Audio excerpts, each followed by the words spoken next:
Okay, so I was going through YouTube and I The seen some blasphemy that came. shit that said Jay Williams in disbelief over Max Kellerman's Kawhi over LeBron take. Now I know Max Kellerman has been clear that he thinks Kawhi Leonard is the best player in the season or in the NBA right now. I think he even thought that last year after last year's after his playoff run. So I'm gonna go ahead and see what his reasoning is behind this year. Because we didn't see LeBron in the playoffs last year. We all know what happened. Got hurt, fell out of the. Teams couldn't. His team couldn't beat what teams under 500 without him. Then when he came back, he wasn't 100%. It was just a failed season, right? But let's see what he has to say about this season. The blasphemy that came out of your mouth that you said that Kawhi Leonard today is better than LeBron James. Today he is, yeah. Really? Yeah, yeah. This year, you're saying these seasons that they're having, No, Kawhi's. yeah, but no, it's like what Coach said. When in the important games, I would rather have Kawhi than LeBron. He's the reigning finals This MVP. year? Let me Yeah, press no, Max. the way Let me that press LeBron- Max. Yeah, go ahead. Bring Comparing it. just this season, Yeah. 2019-20 Yep. season. Yep.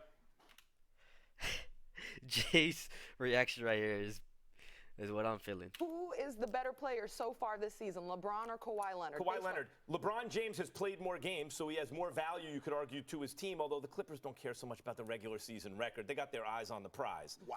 They've played twice.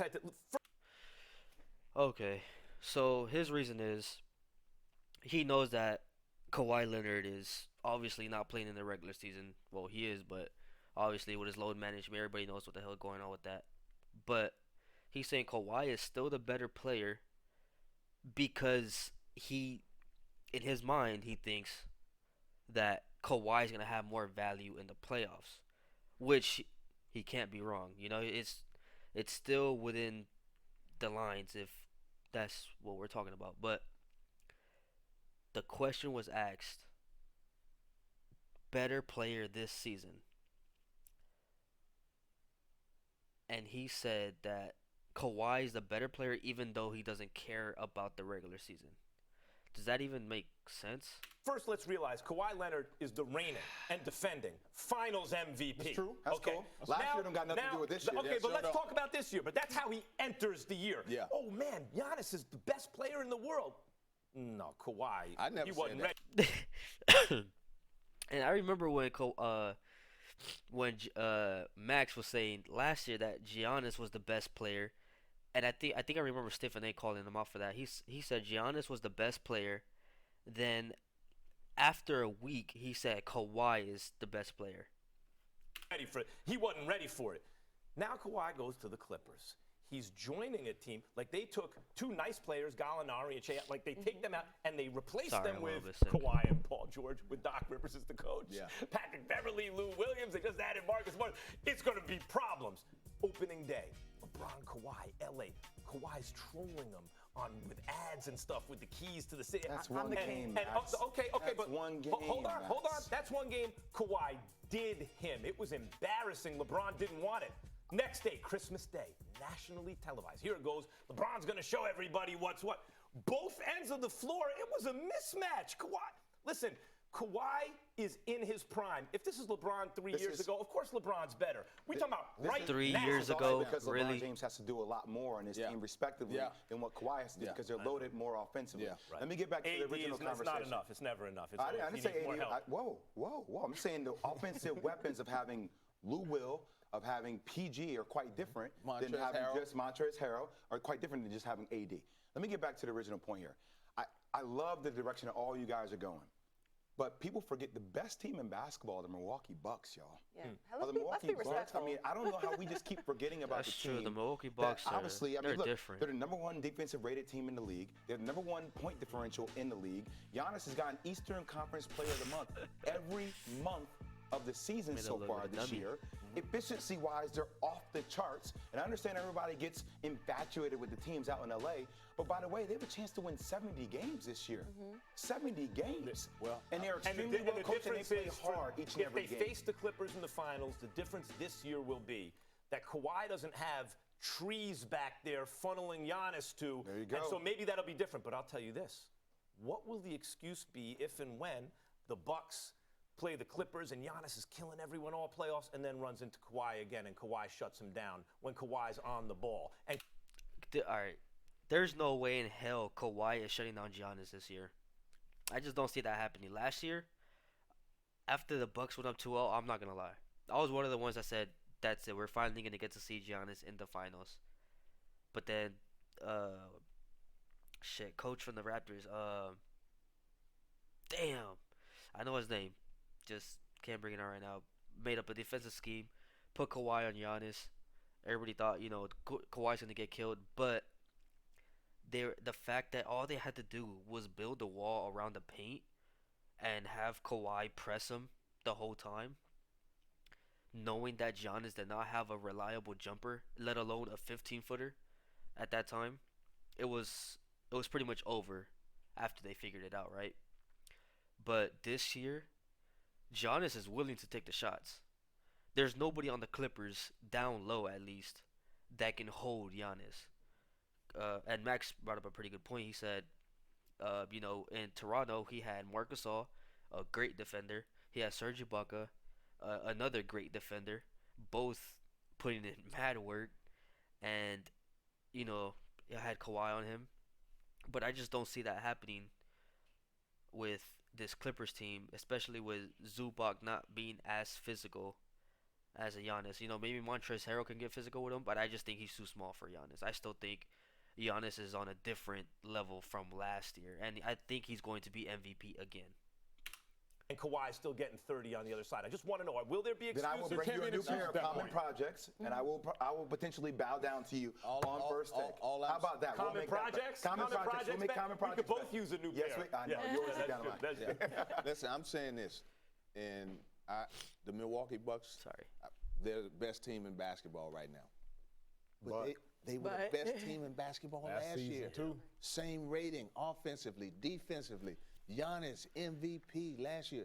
But when it came to the playoffs, and I know people say, "Oh, it's just not," but that's it. Damon, that's what it's about. What are they still not showing you this season? Even though Giannis is elevated, that you guys still aren't really all in on the Bucks. Yes, tell me what they're not showing you this season. Because game plan wise, come playoff time, they're going to take away the transition baskets that Giannis are getting.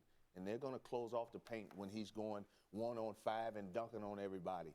And those guys are going, the other Giannis guys are going to have to make plays. For whatever people say about his shot, because he'll hit an open shot, he showed in the playoffs, he can't quite get his own shot the way you would think for a guy. He has great handles for his size. That's different than having great handles. I'll give you a player they missed out on the trade deadline because they didn't want to move. The other team didn't want to move him, who I'll bet you would change your mind. Drew Holiday.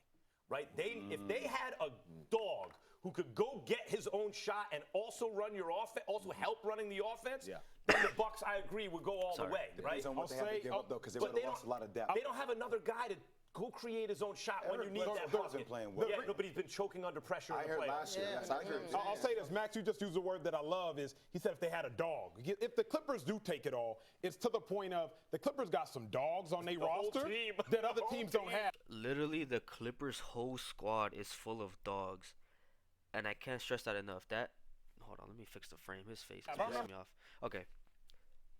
The addition of Marcus Morris is like, it's so crazy because they traded Mo Harkless. First of all, before I even get started on that, I just want to take a quick second to talk about how retarded the Knicks are, right? So, they lose out on Kuzma because they were too greedy and wanted Danny Green. And I'm one of those who actually would have done the trade, right? If I'm the Lakers, I'm trading Danny Green with Kyle Kuzma. The only reason why I know they didn't was because I know Danny Green has had those moments in the playoffs and in the finals where he just turns so clutch, One of the players you like having on your team. He's savvy, he's a veteran. He's won multiple times, he knows how to play the game at a high clip, and he's pretty smart, but he also has his moments where he just doesn't look like he knows how to play the game of basketball. That's just Danny Green in a nutshell. But the Knicks wanted Kyle Kuzma, right? Of course, why wouldn't they? He's a young upcoming player. He would be good on the Knicks next to a playmaker like why can't I remember names? next to RJ Barrett. Then they go to the Clippers and they say, okay, we want Landry Shamet. They want Landry Shamet, and the Lakers are not willing to give up Landry Shamet, of course, because Landry Shamet's a beast. But I'm thinking, right, as everybody else thinking, I don't think Marcus Morris is gonna get moved. Clippers are not willing to give up Landry Shamet. Lakers not willing to give up Danny Green and Kyle Kuzma. I think they're okay with letting Kuzma go. They just weren't okay with giving up Danny Green, right? But the Knicks actually took Mo Harkless, someone who's averaging, if I remember just off the top of my head without looking it up, like what, 6, 7 points, and who's a great defender, right? I'm not gonna take that away. Mo Harkless is one of those guys that does a lot of things that don't show up on the stat sheet, but so is Marcus Morris. But Marcus Morris can actually score, and is just, if not more of a dog than Mo Harkless, right? So not only did they get back a player who can give you 20 a night, literally, they gave him back a player who's had clutch moments as well. Had clutch moments in the playoffs, last year's and or not last year's, yeah, last year's, years before that, against LeBron teams. Marcus Morris was one of the guys that was really stepping it up and actually playing his heart out there. Marcus Morris was one that was not messing around out there. So they get that in return. So now the Clippers can have a closing lineup of Kawhi, PG, Marcus Morris, Lou Will, and Montrezl Harrell. Or if they want even their whole closing lineup to be all defensive, they can put in Pat Bev instead of Lou Will, but I don't see the reason for putting in Pat Bev. You know, I guess for his defensive, but when you have Marcus Morris, Kawhi, PG, and Montrez, yeah, and then you get to add a prolific scorer, someone who can get his own shot and kind of move the ball around when he wants to, especially with Trez and that pick and roll action in Lou Will.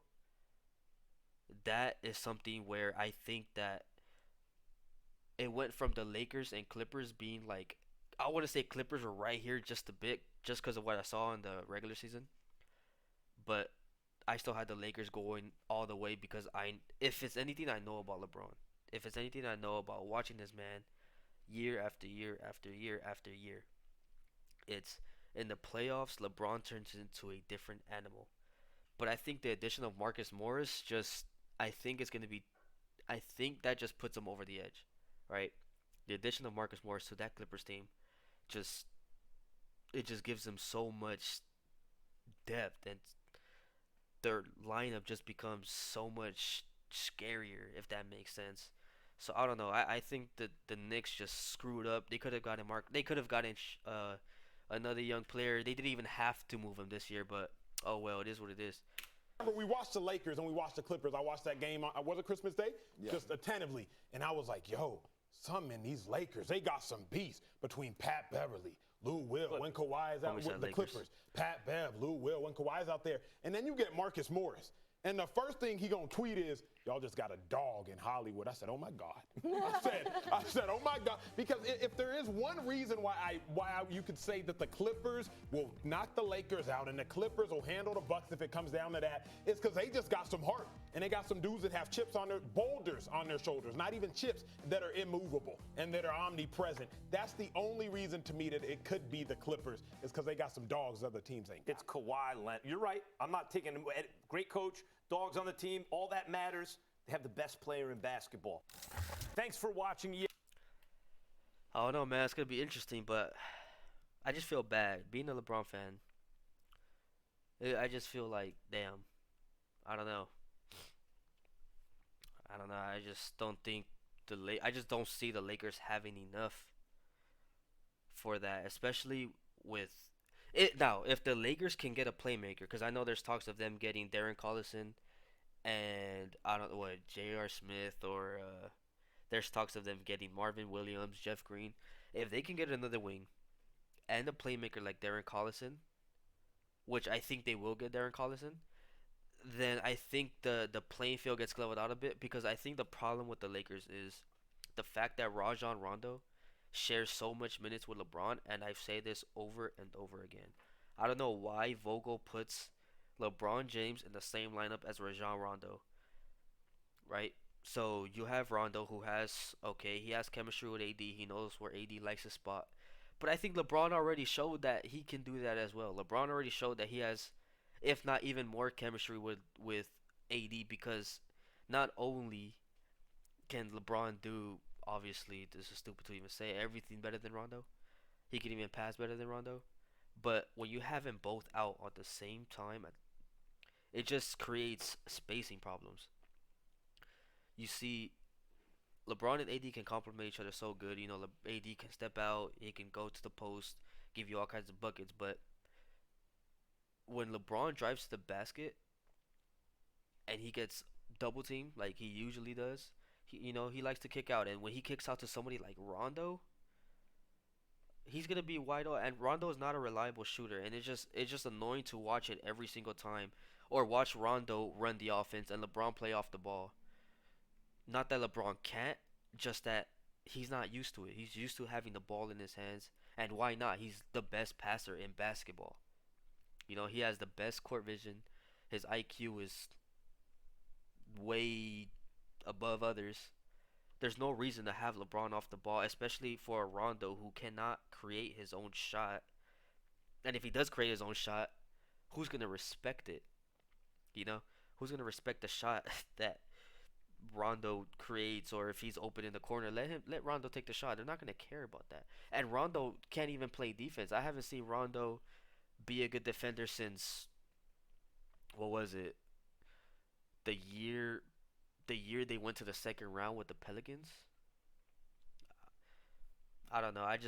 I hope Darren Collinson can come in and just take away Rondo's minutes straight up. Just let Rondo be one of those. Let Rondo be a Jared Dudley. Just let him mentor the team. If anything, I just don't see Rondo being useful in this Lakers team, and it sucks that he has no trade clause because I know for a fact that Lakers would have given him up in a heartbeat. And I don't know why the Lakers re-signed him. Like I said, they only re-signed him was because he had chemistry with Boogie and AD. And another thing, if Boogie can come back, that will be another addition. But I just, nobody's. Not that I don't believe in Boogie. I hope he does come back healthy. But I mean, when you have three huge injuries like that, I mean, back to back to back. But I don't know. You just can't rely on somebody like Boogie right now. Let him get his legs under him. But I don't know, man. This year's playoffs is gonna be it's gonna be different. If and the Lakers, I think what really is key for them right now is to keep that number one seed. That'll be very very important for them come playoff time. And sorry if I sound a little stuffy. I'm been sick the past like 3 days, but yeah, that'll be really key for them. And like I said, if LeBron can turn it up like he usually does, then in the playoffs at least, then I think the Lakers have a really good shot because I know AD is gonna do his thing. If LeBron could do his thing, I think they can match up with anybody. And yeah, I'm gonna go ahead and end it right there. This was a debate between Jay Williams and Max Kellerman mainly. The other two guys just had a little things to say, but I just want to give my input in the middle of them because I know Max be saying some crazy shit. But yeah, guys. All right, you know, if you guys want to leave some comments down below, what do you guys think? You guys think the Lakers can make it all the way? You guys think the Clippers is gonna just uplifted themselves past all the competition? In the West Coast at least, um, or in the West, West Coast, in the West, whatever. Um, Let me know. Or if you think the Bucks just have a chance at winning winning it all this year, let me know. All right, guys. Peace.